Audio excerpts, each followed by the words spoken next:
కాసేపట్లో లోక్సభకు CM Revanth Reddy వెళ్లనున్నారు. Governor Shiv Pratap శుక్లాతో భేటీ కానున్నారు సీఎం. గవర్నర్ కోట ఎమ్మెల్సీల వ్యవహారంపై సీఎం రేవంత్ రెడ్డి చర్చించనున్నారు. అజారుద్దీన్ ఇష్యూపై కూడా చర్చించే అవకాశం ఉంది. ఈ నెలాఖరులోగా అజారుద్దీన్ ఎమ్మెల్సీ కాకపోతే రాజ్యాంగ ప్రకారం మంత్రి పదవి చేజారే ఛాన్స్ కనిపిస్తోంది. దీనిపై మరింత సమాచారం కరెస్పాండెంట్ అజీం అందిస్తారు. రైట్ అజీం, చెప్పండి.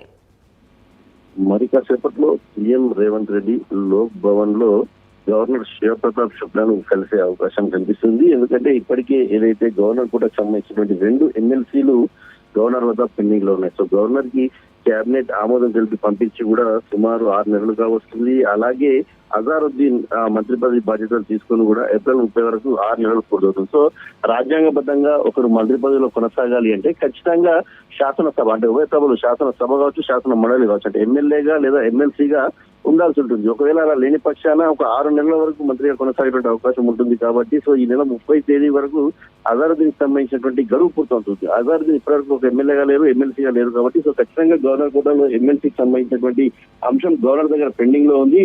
సో ఏదైతే ఆ గవర్నర్ దగ్గర ఆమోదం చేసినట్టయితే అజారుద్దీన్ మంత్రిగా కొనసాగేటువంటి అవకాశం ఉంటుంది. లేని పక్షాన అజారుద్దీన్ ఈ నెల 30 తేదీ తర్వాత తన మంత్రి పదవికి రాజీనామా చేయాల్సి ఉంటుంది. సో అజారుద్దీన్ మంత్రి పదవి కోసం కావచ్చు, లేకపోతే గవర్నర్ కోటాలో ఉన్నటువంటి 2 ఎమ్మెల్సీలకు సంబంధించి ఇప్పటికే ప్రభుత్వం అనేక సార్లు ఏదైతే గవర్నర్ ని కలవడం కూడా జరిగింది. నిన్న కూడా సిఎస్ రామకృష్ణరావు అలాగే ఏజీ కూడా గవర్నర్ ని కలిసి కూడా గవర్నర్ కోటాకు సంబంధించినటువంటి లీగల్ ఒపీనియన్స్ అన్ని కూడా తెలియజేసి సో ఆమోదింపాలని చెప్పి కూడా కోరడం కూడా జరిగింది. సో సమయం దగ్గర పడుతుంది. అజారుద్దీన్ సంబంధించిన అంశంపై కాంగ్రెస్ పార్టీలో ఒక ఆసక్తికరమైన వాతావరణం, ఉత్కంఠ వాతావరణం నెలకొంది. ఎందుకంటే అజారుద్దీన్ ఎమ్మెల్సీ మంత్రిగా కొనసాగుతారా, లేదంటే రాజీనామా చేయించి మళ్ళీ మంత్రి పదవిగా ఏదైతే ప్రమాణ స్వీకారం చేయిస్తారా, లేదంటే ఎవరితోనైనా రాజీనామా చేయించి ఎమ్మెల్సీలో కూర్చోబెట్టి ఏదైతే మంత్రి పదవిని కొనసాగిస్తారా అనే ఒక వివిధ రకాలైన చర్చలు కూడా ఏదైతే పార్టీ వర్గాల్లో జరుగుతున్నటువంటి సందర్భంలో ఈ రోజు సీఎం రేవంత్ రెడ్డి కొద్దిసేపట్లో గవర్నర్ శివ్ ప్రతాప్ శుక్లాని కలిసేటువంటి అంశంపై చాలా పెద్ద ఎత్తున చర్చ జరుగుతుంది. సో గవర్నర్ కోటాకు సంబంధించిన ఎమ్మెల్సీల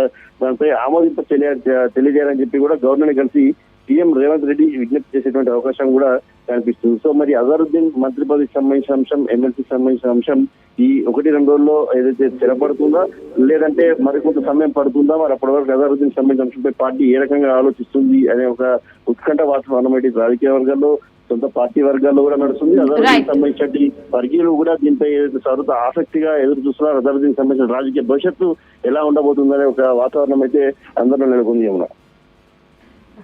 థ్యాంక్ యూ అజిమ్.